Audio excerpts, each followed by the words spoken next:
Et là, qui est avec nous sur ce plateau? Vous allez vous présenter, s'il vous plaît. Tout d'abord, quelle est votre profession?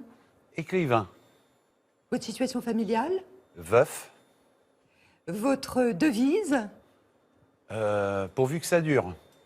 Vous venez me rejoindre? Votre prénom et votre nom? Jean Telet. Ah, Jean Telet est avec nous ce matin. Venez, Jean. En effet, Jean, vous êtes un homme de télé, vous êtes un auteur de BD, vous êtes un romancier, vous avez une quinzaine de romans à votre actif, 1,96 m. Une toise au Moyen-Âge, avant le système métrique, pile une toise. Et la pointure? 44, ce qui est pas Non, grand. c'est pas énorme. Non. Vous avez des petits pieds en Oui, définitive. oui. Oui. Alors, on va parler d'un livre qui vient de sortir. Les écrivains, il faut le dire à ceux qui nous regardent, sont assez vulnérables. Ce sont des personnes qui doutent, qui sont des artistes, ce sont des créateurs, et ils doutent énormément. Et je sais, Jean, que vous doutez beaucoup parce que il est très différent des autres. C'est pas un roman, c'est pas un roman historique, ce n'est pas un roman sur un fait divers comme vous aimez en fait les décrire et les transcrire avec votre style si particulier. Cette fois, ce sont plein de petites histoires, une quarantaine de petites histoires, très brèves, et je dirais que ce sont des fragments de vie. Vous aimez l'idée? Oui, mais Ça c'est vous va? exactement ça. Ouais, Bon. ouais. Alors, on va évoquer évidemment durant toute l'émission, hein, on a 60 minutes en votre compagnie, il y aura quelqu'un qui viendra nous rejoindre. C'est bien, on aime bien les surprises. Je vous en dis pas plus. D'accord. Cette personne est dans la loge, dans une des loges, là. Les téléspectateurs la voient, mais pas vous. Très C'est bien. ce qu'on appelle les surprises. Bon, alors quand on revient un tout petit peu en arrière, Jean, Ah, bah alors ça, cette photo, je l'ai même pas, moi, ouais. C'est donc ma mère, moi je suis dans les bras de ma mère, et puis mon père. pourquoi votre père a quitté sa ville natale, Agen, pour monter en Normandie? Parce que il y a une ville qui s'appelle Saint-Lô, qui a été complètement rasée pendant la guerre par les Américains d'ailleurs, et qui croyaient, et par erreur, parce qu'ils croyaient que là il y avait le siège de la Gestapo, et ils ont rasé la ville. Et après-guerre, il a fallu la reconstruire, et donc il fallait trouver des entreprises un peu partout en France, dont une à Agen où mon père travaillait Charpentier? comme charpentier. Il est arrivé à Saint-Lô, et tous les midis, il allait manger dans un petit resto, genre un routier comme ça, où il y avait une serveuse qui est devenue ma mère. Et voilà. Et il n'a pas été si bien accueilli que ça à Saint-Lô. Non, parce que mon père achetait tous les jours l'Humanité.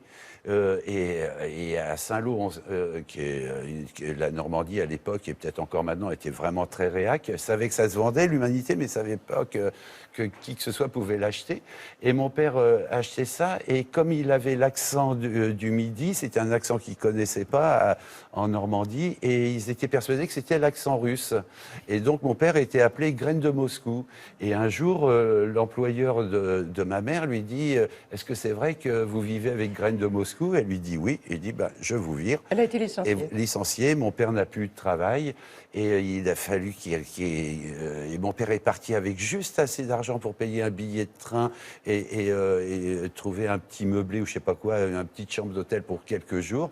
Et là, il a trouvé du travail, et il a fait venir ma mère, et puis ma sœur et moi. Voilà. Il décide donc de rompre avec la région, avec la Normandie. Il arrive à Paris. Paris, c'était quoi?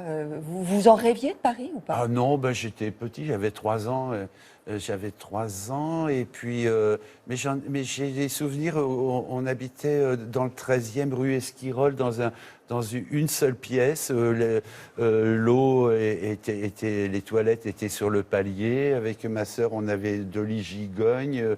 On se lavait dans une cuvette. Vous étiez heureux tout de même? Ah oui, moi j'en ai vraiment pas un souvenir de souffrance du tout, mais c'est parce que mes parents étaient très attentifs et tout. Mais alors ça n'a été aucune souffrance. Il est engagé, votre père, au journal L'Humanité, comme menuisier, comme charpentier. Ouais.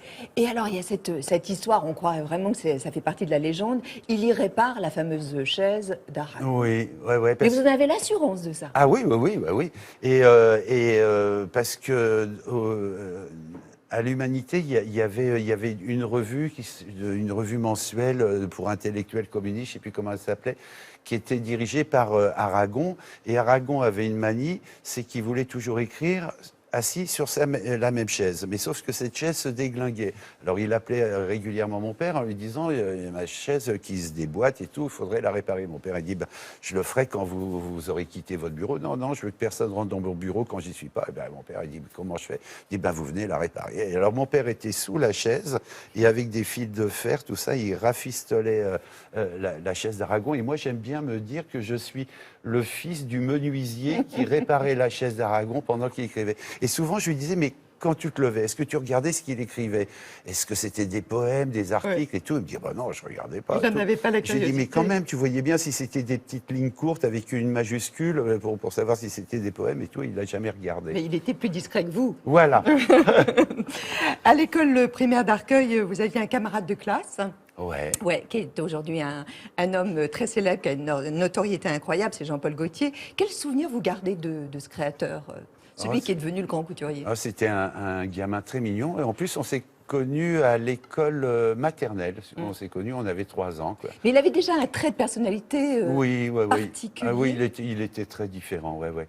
À l'école primaire, dès 7 ans, 8 ans, c'est ça qui est incroyable chez ce type, c'est qu'il était fabriqué. Quoi. Il était comme ça et tout, et il était différent de nous. On trouvait qu'il était comme une fille. On ne savait pas ce que c'était, un homosexuel et trucs comme ça. Lui, sans doute non plus d'ailleurs. Et puis je me souviens, évidemment, il a souvent raconté ça, mais j'ai assisté à ça, où une fois, il avait dessiné des danseuses genre Folie Bergère, toutes nues, avec des grandes plumes aux fesses et tout. Et il s'était fait réprimander par l'institutrice qui, pour le punir, lui avait accroché son dessin dans le dos et lui avait demandé de défiler, ordonné de défiler dans le couloir entre les classes. Et il a fait ses allers-retours. Et il le faisait avec beaucoup de dignité et tout. Et ça m'a fait bluffer. Et en fait, ça a été son premier défilé de mode. Par lui-même. Oui, oui. Puis il est mignon parce qu'encore maintenant, 60 ans plus tard, il m'invite à tous ses défilés.